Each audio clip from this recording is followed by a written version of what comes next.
Assalamualaikum warahmatullahi wabarakatuh. Selamat pagi menjelang siang, salam sejahtera, dan semoga teman-teman media, wartawan dalam keadaan sehat walafiat. Pada kesempatan kali ini saya merasa terhormat karena didampingi oleh para menteri Kabinet Merah Putih. Yang pertama, Menteri Keuangan Ibu Sri Mulyani Indrawati. Terima kasih Bu Menkeu. Menteri Perhubungan Bapak Dudi Purwagandi. Menteri Pekerjaan Umum Bapak Dodi Hanggodo. Menteri BUMN Bapak Erick Thohir. Wakil Menteri Pariwisata Ibu Niluh Puspa, dan Bapak Sekretaris Kabinet Bapak Teddy Indra Wijaya. Di sini juga hadir Bapak Faik Fahmi, Dirut Angkasa Pura Injourney, Bapak Dwi Ananda, GM Bandara Suta, dan Bapak Wamil Darsani, Dirut Garuda Indonesia. Pertama-tama, kami semua mengucapkan selamat menunaikan ibadah puasa di bulan suci Ramadan 1446 Hijriah tahun ini. Ini hari pertama, sehingga tentu kita semua berbahagia menyambut bulan suci ini, dan sekaligus insya Allah ada kabar gembira yang bisa pemerintah sampaikan kepada segenap masyarakat Indonesia.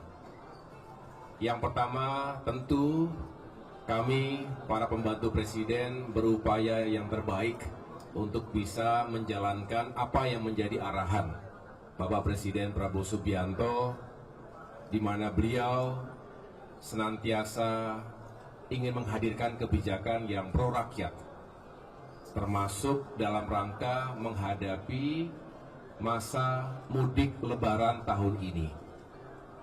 Beliau kemarin juga telah menyampaikan berbagai upaya, kebijakan, dan juga secara teknis mudah-mudahan bisa membantu masyarakat sehingga suasana di bulan suci ini semakin baik, dan pada saatnya arus mudik juga arus balik itu bisa semakin aman, nyaman, dan menyenangkan.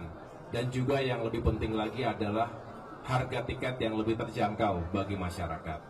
Izinkan saya selaku Menteri Koordinator Bidang Pembangunan, saya ulangi, bidang infrastruktur dan pembangunan kewilayahan, di mana salah satu tugas utamanya adalah mengkoordinasikan sektor perhubungan. Maka pada kali ini kami ingin menyampaikan beberapa hal terkait kebijakan menjelang mudik lebaran. Yang pertama, kita mengetahui dan memprediksi akan ada lonjakan mobilitas, dan ini terjadi setiap lebaran dan lebih tinggi tentunya dibandingkan Nataru 2024 yang lalu. Oleh karena itu beberapa hal yang harus disiapkan. Pertama, terkait dengan infrastruktur jalan, baik jalan tol, jalan non-tol, dan berbagai fasilitas pendukung transportasi, baik darat, laut, udara, maupun perkereta apian. Ini juga harus kita pastikan Menteri Perhubungan, Menteri PU setiap saat berupaya untuk menghadirkan fasilitas yang semakin baik, termasuk juga posko-posko keamanan, posko keselamatan, juga posko kesehatan yang juga harus dihadirkan di sejumlah titik. Ini juga kita khususkan di lokasi-lokasi yang berpotensi terjadi kecelakaan, rawan kecelakaan selama ini secara statistik, maupun juga potensi bencana. Yang kedua, kami juga ingin memastikan adanya optimasi layanan transportasi. Ini multimoda. Kita ingin menambah flight, kemudian juga kereta api dan pelabuhan, serta kapal-kapal kita juga dipersiapkan lebih baik lagi untuk menunjang mudik lebaran. Posko terpadu lintas KL tadi juga saya sudah sampaikan, ini diharapkan juga bisa memonitor segala sesuatu yang terjadi di lapangan sehingga cepat untuk bisa mengambil keputusan dengan menggunakan sistem berbasis data termasuk AI. Kita berharap juga di sana sini dilakukan manajemen bahkan rekayasa lalu lintas jika diperlukan, dan mendeteksi jika ada kepadatan yang terlalu berlebihan sehingga bisa diurai dengan mekanisme yang dijalankan oleh Kementerian Perhubungan maupun Korlantas Polri. Kita juga ingin memastikan bahwa menghindari segala bentuk kecelakaan, apalagi yang fatal. Kita ingin tegas untuk menertibkan odol. Truk-truk odol, over dimension, overload ini juga seringkali mengakibatkan kecelakaan lalu lintas. Ini tidak bisa dibiarkan. Kita ingin memastikan bahwa bukan hanya pengemudi, tapi juga para owner bertanggung jawab. Jangan sampai truk-truknya berlebihan kapasitas, terutama di jalan-jalan yang padat penduduk dan padat pengemudi, itu bisa menyebabkan kecelakaan di jalan.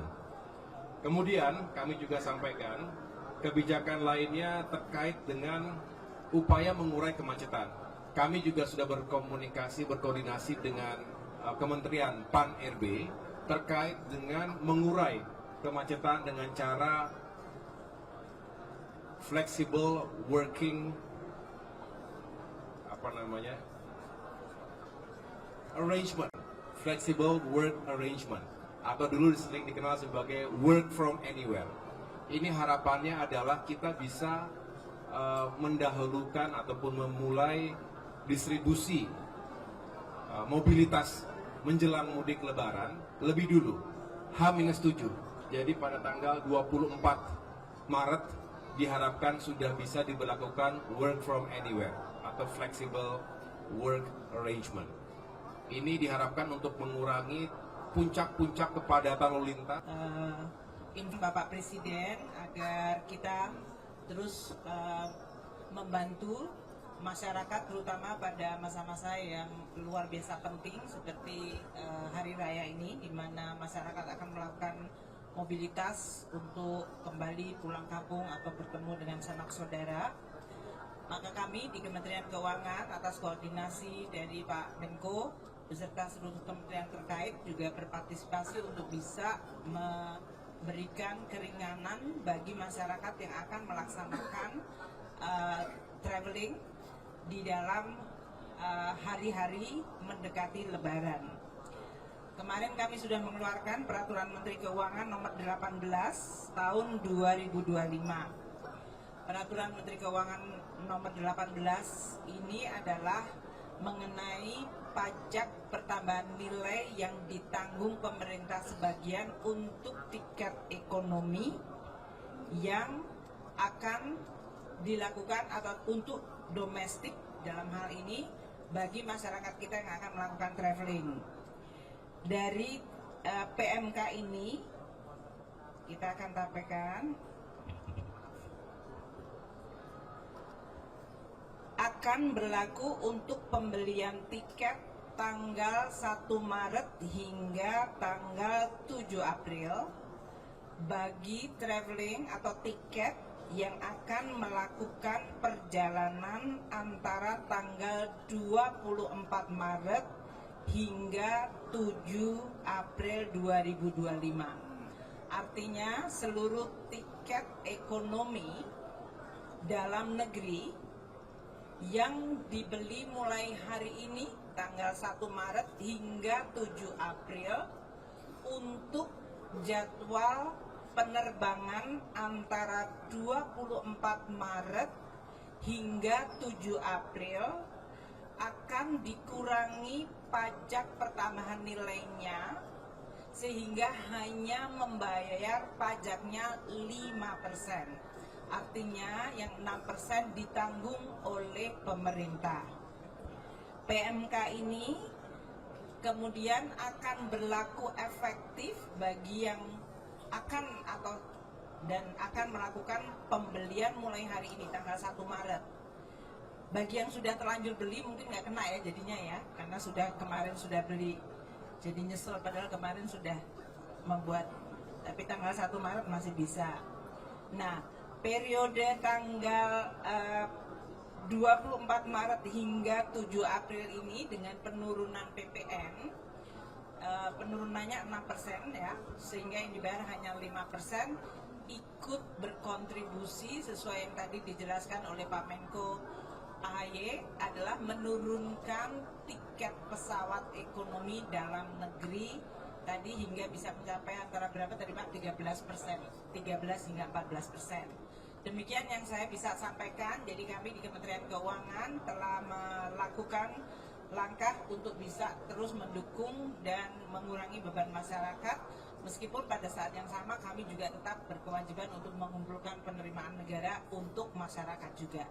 Terima kasih. Wassalamualaikum warahmatullahi wabarakatuh. Selamat menjalankan ibadah puasa.